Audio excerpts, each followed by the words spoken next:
Você já investe em empresa de petróleo? Tem 3 de destaque na bolsa, hein? Quais as diferenças entre elas do ponto de vista do investidor? Quer saber? Então confira o Cafeína que começa depois da vinheta.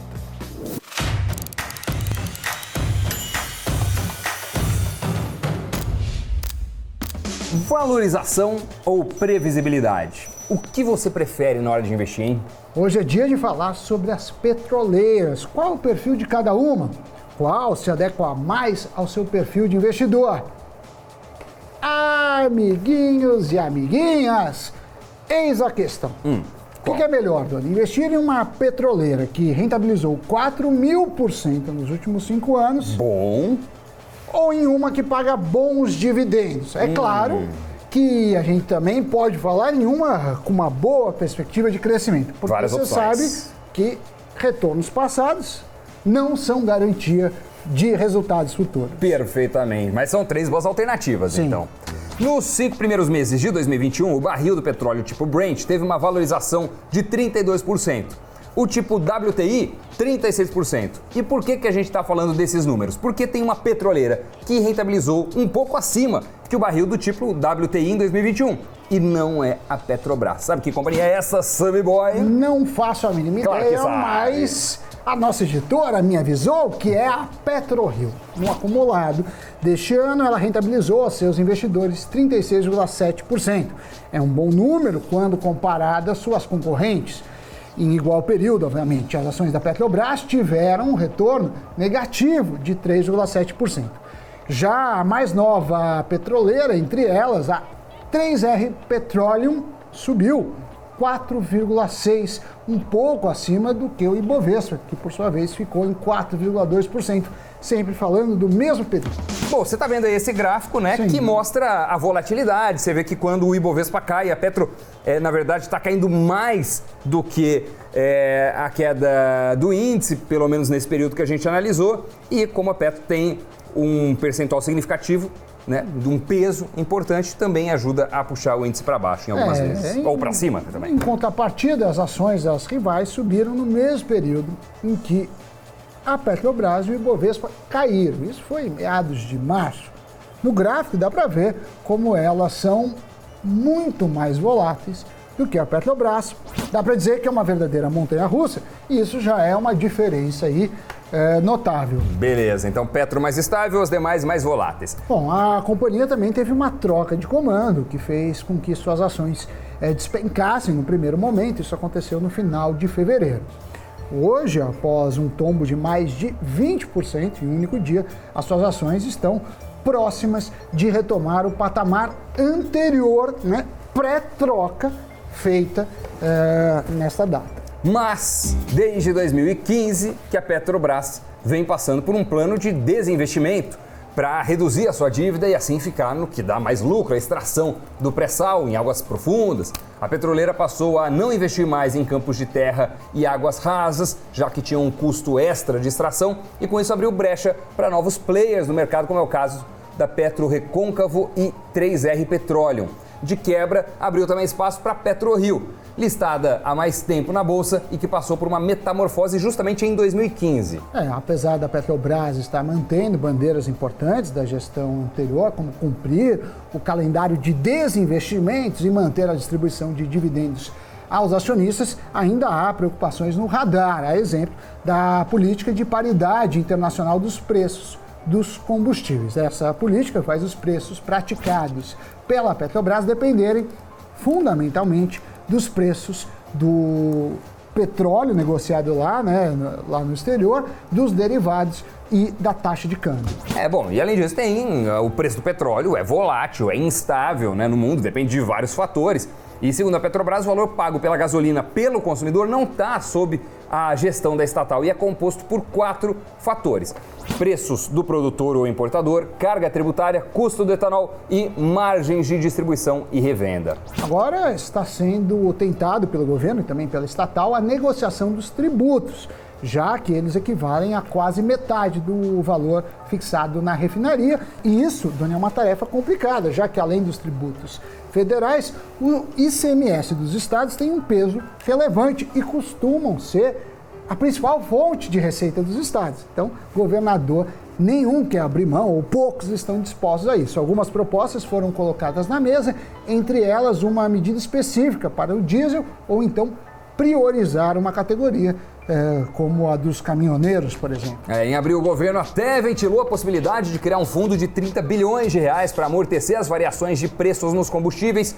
Todo mundo está vendo, né, que os preços nas bombas estão elevados mesmo e tal. E suavizar os valores repassados para as bombas nos postos. Mas a execução de uma política que amorteça o preço dos combustíveis a nível nacional, sem afetar a geração de valor da Petrobras, acaba preocupando do ponto de vista de investimento também. É verdade. Embora a petroleira seja conhecida como uma ótima pagadora de dividendos, o temor é que o caixa da empresa seja destinado também para cobrir gastos deste fundo no lugar de amortizar dívidas ou até pagar dividendos aos seus acionistas. Sendo assim, o mercado está ressabiado e muitos não colocam a mão no fogo pela companhia. Caso aumente demais o preço do petróleo ou outros ciclos negativos surjam no caminho, ninguém sabe ao certo o rumo que vai tomar a empresa. Já a PetroRio, cujas ações na Bolsa são negociadas com o código PRIO3, é conhecida por comprar campos de petróleo maduros e independentes. Isso significa que ela prioriza o baixo custo nas suas produções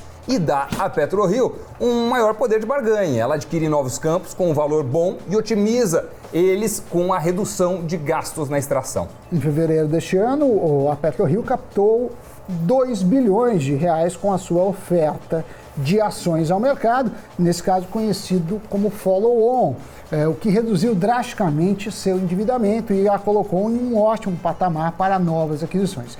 E são estas aquisições que fazem da PetroRio um ativo interessante, um case de crescimento que desde a sua reestruturação em 2015 já entregou uma valorização de mais de 4.000% aos seus investidores.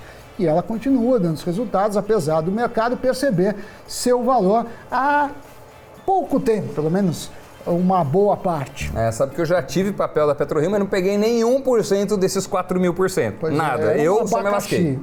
Para mim, não funcionou, pelo menos no período que eu tinha lá selecionado, achava que era promissora. Naquele momento eu peguei, segurei um bom tempo até, acho que alguns meses, e saí e fiz outros investimentos. Agora, tem a 3R Petroleum também atualmente. Novata na bolsa, ela chegou ao mercado em 12 de novembro do ano passado, 2020, e desde então acumula uma valorização de 86%. A companhia é comparada por muitos investidores como a nova PetroRio, na esperança dela conseguir surfar na forte valorização da concorrente, né? Lembrando os 4.000%.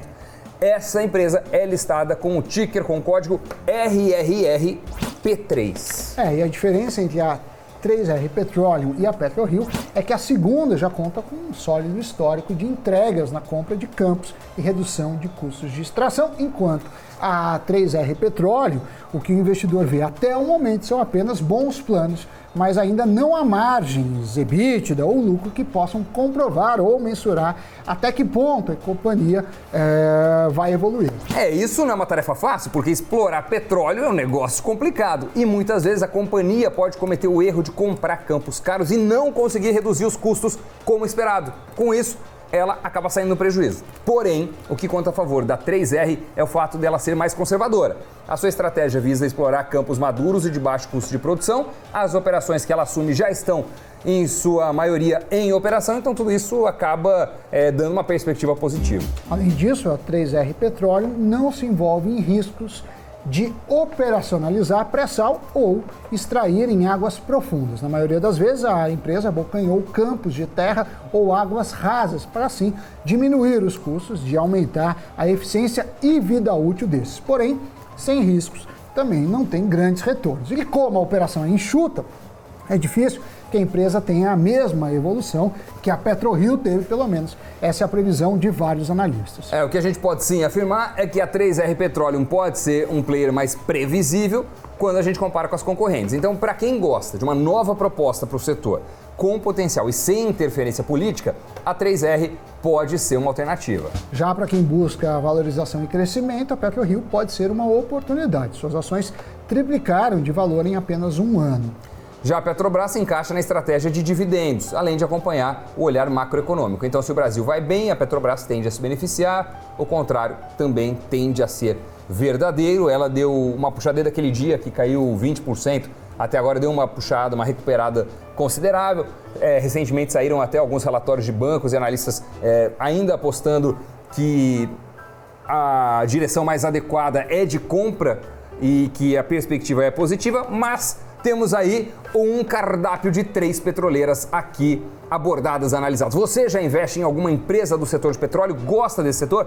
Conte pra gente no campo de comentários deste vídeo no YouTube, Sammy Boy. Também já aproveita para se inscrever no canal, ativar o sininho e seguir o investnews.com.br. Mas não vou encerrar porque você precisa saber o que aconteceu, quais foram as notícias. Giro de notícias chegando. O Dia dos Namorados deve levar o varejo paulista a crescer 5,7% nas vendas de junho deste ano, como prevê a FEComércio de São Paulo. A alta deve ser puxada pelo avanço de 14,1% em perfumarias e de 3,9% em lojas de roupas e calçados. Segundo a FEComércio, esta será a primeira data comemorativa com impacto positivo sobre as vendas mensais do varejo.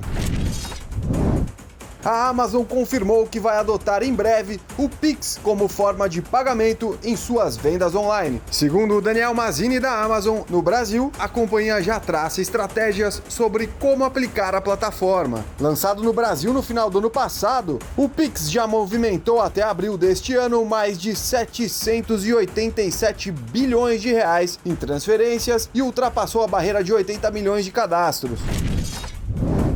Para lidar com a alta do preço do gás de cozinha, os governadores do Ceará, Camilo Santana e Flávio Dino do Maranhão, adotaram o Vale Gás. No Ceará, o programa atende cerca de 250 mil famílias e deve custar mais de 17 milhões de reais em 2021 ao estado. No Maranhão, o Vale Gás subsidia o consumo de 119 mil famílias de 211 municípios.